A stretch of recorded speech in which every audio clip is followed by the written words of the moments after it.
హైదరాబాద్లో ఈసారి ఎండాకాలం ప్రారంభం నుంచే నీటి సమస్య మొదలైంది. మణికొండ, మాదాపూర్, హైటెక్ సిటీ వంటి ప్రాంతాల్లో అప్పుడే జనం నీటి కోసం అల్లాడుతున్నారు. మాదాపూర్, మణికొండలో ఎక్కువ సాఫ్ట్వేర్ ఉద్యోగులు ఉండటంతో పీజీ హాస్టల్స్ ఎక్కువగా ఉన్నాయి.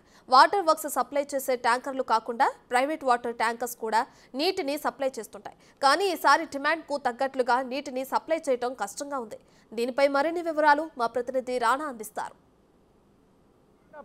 హైదరాబాద్లో సమ్మర్ వచ్చిందంటే చాలు నీట ఎద్దడి అనేది చాలా విపరీతంగా ఉంటుంది. ముఖ్యంగా కొన్ని ఏరియాల్లో అయితే వాటర్ దొరక్క చాలా ఇబ్బంది పడుతున్నటువంటి నేపథ్యం కనపడుతుంది. వాటిలో ఇప్పుడు దాదాపు ఇటు మణికొండ కానీ అలాగే మాదాపూర్ కానీ ఆల్మోస్ట్ వాటర్ కూడా ఇంకిపోయినటువంటి నేపథ్యంలో ఈ మణికొండ కానీ మాదాపూర్ కానీ మరికొన్ని కీలకమైనటువంటి ప్రాంతాలు కూడా ఎక్కువగా ఈ వాటర్ ట్యాంకుల మీద వారు ఆధారపడుతున్నటువంటి ఆ నేపథ్యం అయితే కనపడుతుంది. డైలీ కూడా అపార్ట్మెంట్లో ఉన్నవారు కానీ అలాగే వీరు ఇతర ఇళ్లలో నివసించే వారు కూడా ఈ మధ్యకాలంలో వాటర్ ట్యాంకర్స్ మీదే ఆధారపడుతున్నారు. ఎందుకంటే బోర్లలో వాటర్ కూడా ఆల్మోస్ట్ చాలా ఇంకిపోయినటువంటి నేపథ్యం కనపడుతుంది. మణికొండలో అయితే పరిస్థితి చాలా తీవ్రంగా ఉంది. ఎందుకంటే ఉన్నటువంటి వాటర్ అంతా కూడా ఆల్మోస్ట్ డ్రై అయిపోయింది అనేసి కూడా అక్కడ మణికొండ వాసులు చాలా తీవ్ర ఇబ్బందులు పడుతున్నటువంటి నేపథ్యం కనపడుతుంది.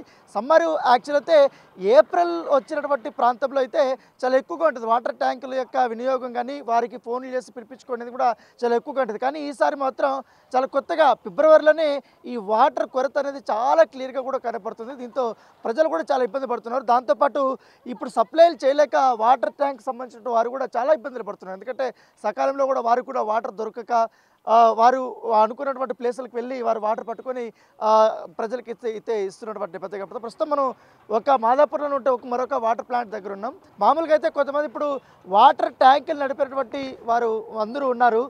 కొంతమంది సొంతంగా వాటర్ ట్యాంకులు నడిపేవారు ఉన్నారు, కొంతమంది అద్దెకి తీసుకుని వాటర్ ట్యాంక్ ఉన్నారు, లేకపోతే ఎవరైతే వాటర్ ప్లాంట్ ఉన్నటువంటి వారికే ఈ వాటర్ ట్యాంకర్స్ ఉంటే వాళ్ళ దగ్గర డ్రైవర్లుగా కూడా పనిచేస్తున్నటువంటి పరిస్థితులు ఉన్నారు. సరే ఒకసారి అడుగుదాం. మామూలుగా అయితే ఈ మధ్యకాలంలో ఏదో ఫిబ్రవరి నుంచి కూడా షార్టేజ్ ఉంది కాబట్టి నెక్స్ట్ కూడా షార్టేజ్ ఎక్కువ అవుతుంది. ట్యాంకర్ యొక్క వినియోగం కూడా పెరుగుతుంది కాబట్టి రెగ్యులర్గా ఎంతవరకు కూడా వీళ్ళు వాటర్ ట్యాంకర్లు అందుబాటులో ఉంటే ఎన్ని ట్రిప్పులు రోజుకి తిరుగుతుంటారు మామూలుగా అనేది కూడా ఒకసారి మనం కనుక్కుందాం. ఏంటంటే ప్రతిసారి చూస్తుంటారు కదా మనం, గత సంవత్సరం కంటే ఈసారి ఫిబ్రవరిలోనే కాస్త ఎండ అనేది ఎక్కువ వచ్చింది. దీనివల్ల కూడా వాటర్ బాగా ఇంకిపోయినటువంటి నేపథ్యం. ఎట్లా ఉంటుంది మీకు ప్రతి సంవత్సరము ఈ వాటర్ ఏ ఏరియాలో ఎక్కువ మీరు సప్లై చేస్తుంటారు? మేము మామూలుగా అయితే ఫిబ్రవరి మార్చిలో స్టార్ట్ అవుతుండే, మామూలుగా స్టార్ట్ అవుతుండే. ఇప్పుడు వచ్చేసి డిసెంబర్లో స్టార్ట్ అయింది. మా ట్యాంకర్లు వచ్చేసి ఏంటంటే ఒక గంటకు ఒక ట్రిప్ మాకు దొరకడం. ఇక్కడ ఒక గంటకు మా సొంత ప్లాట్లో ఉన్నాడు కూడా మేమే బోర్లు వేసుకొని ఒక గంటకు ఒక ట్రిప్ దొరికితే 24 గంటలు 24 ట్రిప్పులు వస్తాయి. ఒక్కొక్క హాస్టల్లో మినిమం ఒక 200 నుంచి 300 మంది జనాభా ఉంటారు. ఓకే, మీరు హాస్టల్స్ కూడా సప్లై చేస్తారనమాట? చేసేది మేము హాస్టల్కి సప్లై చేస్తాం, ప్లస్ అపార్ట్మెంట్స్కు తక్కువ. మాదాపూర్ ఏరియాలో ఎట్లుంటుందంటే సాఫ్ట్వేర్ ఎక్కువ. సాఫ్ట్వేర్ కంపెనీలకు చేస్తాం, సాఫ్ట్వేర్కు పీజీ హాస్టల్స్ ఉంటాయి, లేడీస్ హాస్టల్స్ లేకపోతే జెంట్స్ హాస్టల్, ఇవన్నీ వాళ్ళకి సప్లై చేస్తాం. ఒక్క రోజు కనుక మా ట్యాంకర్ కనుక ఒక గంట లేట్ అయితే ఈ 200 మంది అతలాకుతలం అవుతారు. నాకు సంబంధించిన మందిలో 200 మంది అయితే ఒక 100 మంది ఉంటే ఎంతమంది సఫర్ అవుతారో ఒకసారి అర్థం చేసుకోవాలి.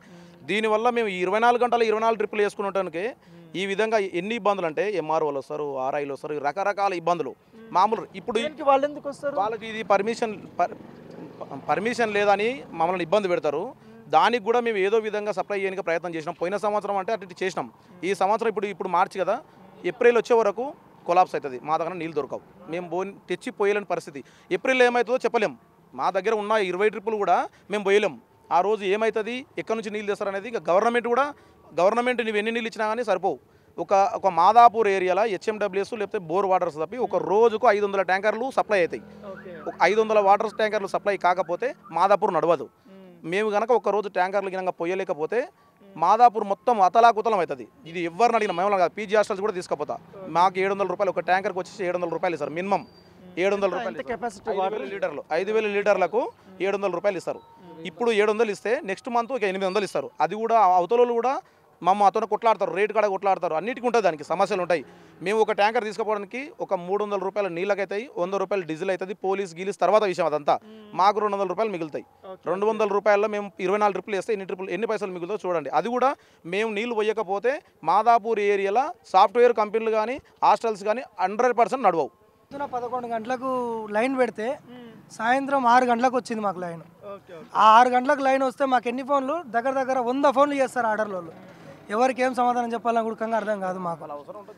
మంజీరా నువ్వు ఎంత ఇచ్చినా కానీ బోర్ వాటర్ లేని ఈ మాదాపూర్ నడవదు. మాదాపూర్, గాయత్రి నగర్, తులసి నగర్ ఇవన్నీ ఏరియాలు ఉంటాయి అవతల దాడు. ఇవి నడవవు.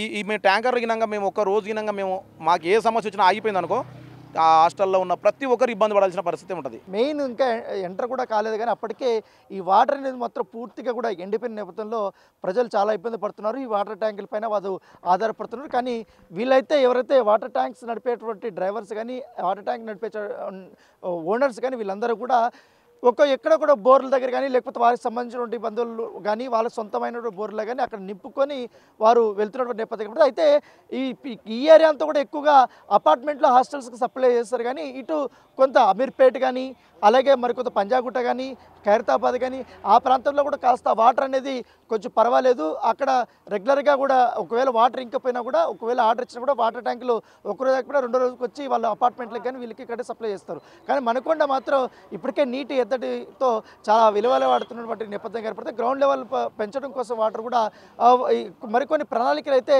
సిద్ధం చేయాలని చెప్తున్నారు. అయితే ఇక్కడ మనం వాటర్ ఎద్దడి కోసం వస్తున్నప్పుడు ఈ యొక్క ఏదైతే వాటర్ ట్యాంక్ సంబంధించినటువంటి నడిపేవారు కానీ వాళ్ళందరూ కూడా వారి యొక్క ఇబ్బందులు ఏమి ఉంటాయనేది కూడా మనం ఎక్కువ రూపు పెడుతున్నటువంటి నేపథ్యం కాబట్టి మామూలుగా అయితే మనం వాటర్ రాకపోతే ఏ రకంగా వాటర్ రాలేదు ఏ రకంగా అయితే కంగారు పడతామో వాళ్ళకున్నటువంటి ఇబ్బందులు కూడా వారు అదే రకంగా చెప్తున్నటువంటి నేపథ్యం ఏర్పడుతుంది. ఇది ఇక్కడ తాజా పరిస్థితి. Vote studio.